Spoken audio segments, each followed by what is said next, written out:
సరదాగా వేసిన ఒక జోక్ కొన్ని కోట్ల రూపాయల లాస్ ఒక సినిమాని రోడ్డు మీద తీసుకొచ్చేసింది. వివరాల్లోకి వెళ్తే రీసెంట్ గా విశ్వసేన్ నటించిన లైలా మూవీ ఈ రోజు రిలీజ్ అయ్యి యావరేజ్ గా రన్ అవుతూ ఉంది. సినిమాకి అంతా నెగిటివ్ టాక్ వస్తూ ఉంది. ఒక పక్క నెగిటివ్ టాక్ వస్తున్నా కూడా మరో పక్క బాయ్ కట్ లైలా అంటూ కొంతమంది పొలిటికల్ గా సంబంధించిన వాళ్ళు కూడా ట్విట్టర్ లో ట్వీట్లతో హీట్ ఎక్కించేస్తూ ఉన్నారు. సినిమాకి మొదటి నుంచే నెగిటివిటీ అనేది వచ్చేసింది. అది కూడా ఒక చిన్న జోక్. సినిమాలో లేని జోక్స్ స్టేజ్ పై వేస్తే తరువాత పరిణామాలు ఎలా ఉంటాయి అనేది ఇప్పుడు ప్రూవ్ అయింది.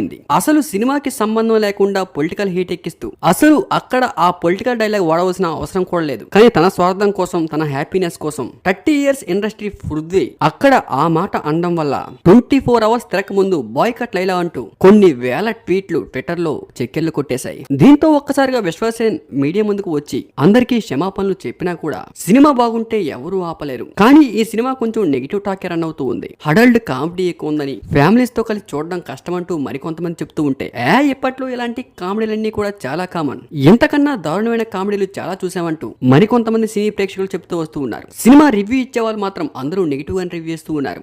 అసలు అనవసరంగా ఎందుకు విశ్వసేన్ తన కెరియర్ ని చెడగొట్టుకుంటున్నాడని, ఇలాంటి సినిమాలు తీయడం వల్ల ఎవరికి ఉపయోగం అని, అసలు ఈ కథని ఎందుకు ఎంచుకున్నాడో ఎవరికి అర్థం కావట్లేదంటూ చాలా మంచి మంచి సినిమాలు తీసిన విశ్వసేన్ ఇలాంటి టైంలో ఇలాంటి సినిమాలు చేయడం కరెక్ట్ కాదంటూ కొంతమంది రివ్యూ ఇచ్చేవారు చెప్పుకుంటూ వస్తూ ఉన్నారు. సినిమా హిట్ ఆ ఫట్ అనే విషయం పక్కన పెడితే పొలిటికల్ హిట్ వల్ల మరికొంచెం నెగిటివ్ అయింది. పొలిటికల్ హీట్ తో కలిపి సినిమాకి నెగిటివ్ టాక్ రావడంతో ఒక్కసారిగా సినిమా బాగా నెగిటివ్ అయిపోయింది. ఇటు పక్క పొలిటికల్ హీట్ లేకపోతే సినిమా యావరేజ్ టాక్ వచ్చినా కూడా మినిమం ప్రొడ్యూసర్స్ ఎంతో కొంత సేవ్ అయ్యేవారు. కానీ ఇప్పుడు సినిమా పరిస్థితి చాలా దారుణంగా ఉంది. మరి సినిమా మీరు చూసారా? మీకు ఎలా అనిపించింది? మీకు నచ్చిందా నచ్చలేదా? కామెంట్ రూపంలో తెలపండి.